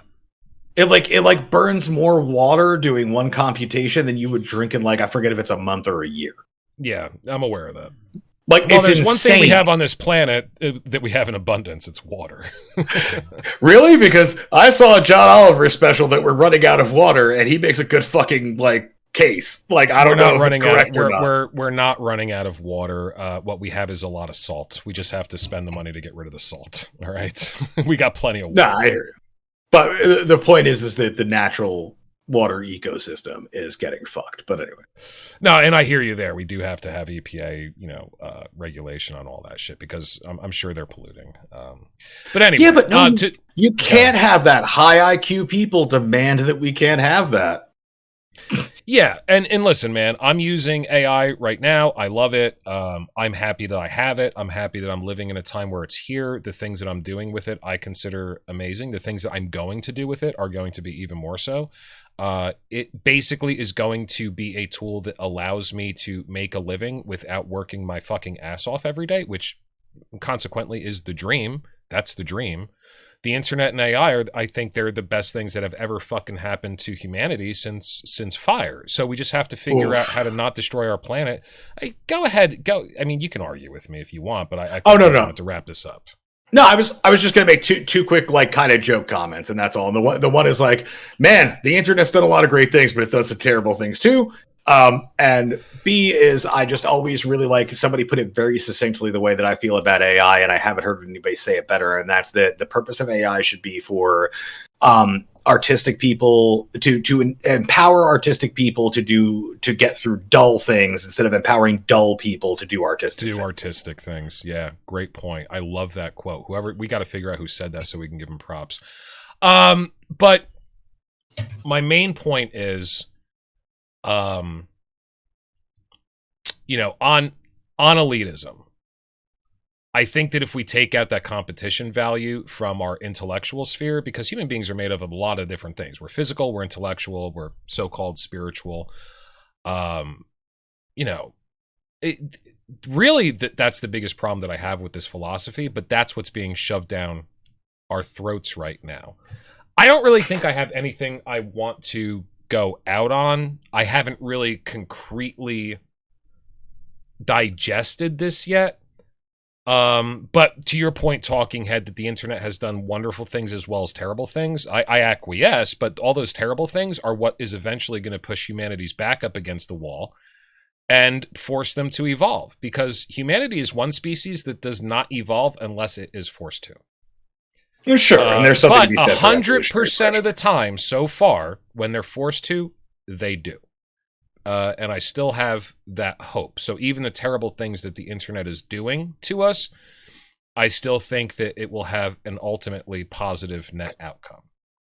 Now, you can call that saccharine or infantile, but until I'm proven otherwise and humanity is on the brink of devastation, I'm going to hold on to that thought.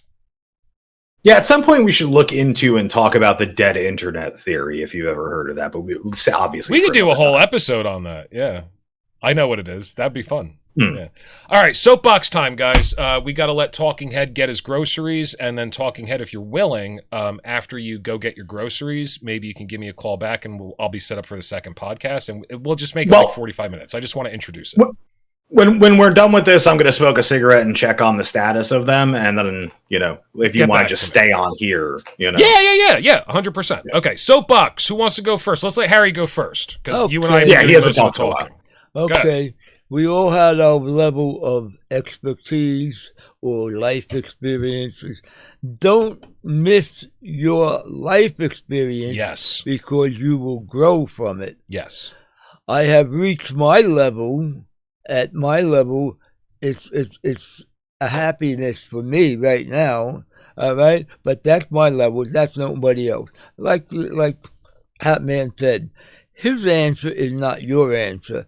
It's his answer. Right. So you got to find out what your level is of experiences.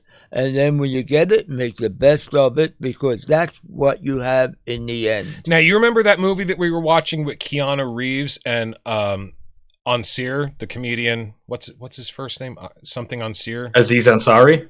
Aziz Ansari, thank you. What's the name of the movie, Talking Head? Oh, I know what you're talking about. It's also got, I think, Seth Rogen in it. I forget the name of it. Yeah, I forget the name of it. Here, hold on. I can find it real quick for you. Yeah, find the name of the movie. But the point of the movie was this guy trades his life through angelic intervention with somebody who's extremely wealthy. And he's suffering. He's a documentarian. Good fortune. He's a documentarian played by Aziz Ansari, and he wants to that's what he wants to pursue. He's basically an artist. He's a journalist artist. And he's doing like gig economy bullshit, just like I'm doing right now. And he can't make it, and then he meets this guy who just basically fucks him over, and he's like, I want his life. And Keanu Reeves is like, but you don't know how because he's like a stupid angel, so it's good that they got Keanu Reeves. It's very funny. But you don't know how your life's going to turn out. Let me show you some glimpses from your future. And he's like, what? My dog dies? That's terrible. What? We move out of state. We can't even take care of my in-laws. That's terrible. Now I want this guy's life. So he gives him his life. And the point of the movie, spoiler alert, at the end of the movie, he's like, you know what? I kind of want to see where this goes. Just being me. That's the point, because it's not about your experience. It's about the story. You're experiencing a story. Oh, so I am born into these adverse conditions. Let's look at it like a fucking adventure book, man. You're the hero. Let's go. Let's fucking go get them. So it's about, to your point, it's about the story. It's about what your experience is. You are your own main character. So what works for me in my story, what's interesting to me, is not necessarily going to work for you in your story. Of course not. Of course not. We're different beings. And then to say that we should all be going after the same thing, and it's money! And the more you have, the smarter you are. It's obvious. It's kind of fucked up. Well, take your own journey. Have the courage to do it. Exactly. That was the point of the movie, and I thought it was very beautiful. Yeah, go ahead, Talking Head. No, I was just going to say, I think the funny thing is that of all things, the mafiosos and the Godfather kind of like had it straight, where it's like, I wish you the best of luck insofar as your interests do not conflict with mine. As long as your interests do not conflict with mine. Exactly. That's like, yeah, obviously they were bad people doing bad things, but that sentiment is actually kind of how I feel about it. You know, right? Oh yeah, sure. Granted, you know, none of us are saints, but the point is but we all think we're great. Well, the point is that it's really just like, as long as your interests don't conflict with mine, and it's like, yeah, I feel like a lot of that plan feels like it conflicts with my personal interests. You know, I keep seeing these bumper stickers on everybody's car, which is like a popular motif for modern morality. Just be nice. You know what I would replace that with that would work even better? Live and let live. We are violent creatures. We do get angry. That's fine. That's what we are. Enjoy it. But you know what? Live and let live. And Satanism is about elitism, but even Anton LaVey said in an interview documentary, not very satanic to want to take anything against its will. And that's true. Now, certain people want to be hurt, and their actions cry out to be hurt. The guy that walks around like a macho man beating his chest and getting in your face, that's punch in the nose insurance. He wants you to beat the fuck out of him. If you feel like it, give him what he wants. All right? So we don't always have to be nice to each other, but live and let live. You get to do whatever you want as long as you don't take that ability away from anybody else. And it's like the Sandman said in the Netflix series, when the guy that he made immortal is now he comes back 100 years later to meet with him, and he's like, oh, I'm in the slave trade. He goes, well, it's a terrible thing to be a slaver. What's your face? I forget his name. And he goes, well, you told me I could do whatever I want with my life. Yes. Now, how do you feel about taking that right away from others? That's the point. All right, Talking Head, soapbox, knock yourself out. Let's end this. All I would say to that is that, you know, nothing is perfect except on paper, and what you just said is egalitarian, in a way. No, it's not. Well, what do you mean? So I will also... It depends on how you parse it, doesn't it? I said in a way. In a way, yeah. No, in a way, you're right. It's a part of the egalitarian doctrine, correct. The freedom to pursue is certainly egalitarian, and I do believe in that. However, you don't have the right to do what you can't do. It's just you can't do it. You should have the freedom to pursue whatever you want, 100%. So real quick, all right, gotcha. To end it on a joke, because obviously that's a longer conversation that we're just going to butt heads on a little. Having the freedom to do what you can't do, that phrase just reminds me of the scene from A Life of Brian where he's like, I want to have children. It's like, why do you want to be a woman so badly, Stan? I want to have children. Well, you can't. You don't have a womb for it to gestate in. And then they have the argument that he should have the right to have children, even though, because it's no fault of his, not even the Romans, that he doesn't have a womb for a child to gestate in. So it's like, I get the pitfalls of egalitarianism. My point is as a set of principles, I'd rather be like, everybody should have as equal as possible rights as each other as the fundamental, and then opportunities and other things can come off of that as possible. Like I said, I understand that it's pursuit of happiness. You have the right to pursuit of happiness, not happiness itself. And I think the pursuit of is one of the more genius stroke marks of our founding fathers. Sure. But I mean, I also feel like we need to fight for Stan's right to bear children, even though he doesn't have a uterus. Dude, those guys were way ahead of their time, were they not? Oh my god, like they're fucking brilliant. Like Monty Python is so fucking brilliant. They're so funny, but they're also so fucking smart. All right, guys, let's wrap this up. It's because they're all doctors and lawyers. John Cleese had a law degree. Graham Chapman was a certified fucking physician. Like, these are intelligent fucking people. Harry, if you can you respect somebody who has a law degree but decides to be a comedian instead? Can you get along with that person? Because I know you hate lawyers. About being a liar as a lawyer, yeah. Well, artists are just people that use lies to tell the truth. No, Thank but you, they don't affect other people's lives. V for Vendetta. They Yeah. only give them humor. Yeah. They don't take anything away from them. They give. Exactly. Thank I you was very going to much, say ladies. Alan Moore. But anyway. I'm sorry. Go No, ahead. for V for Vendetta, I was going to credit Alan Moore for this. Alan Moore's V for Vendetta, yeah. Thank you very much, ladies and gentlemen, for watching the New World Order broadcast. And just remember, we're watching you too. Is watching.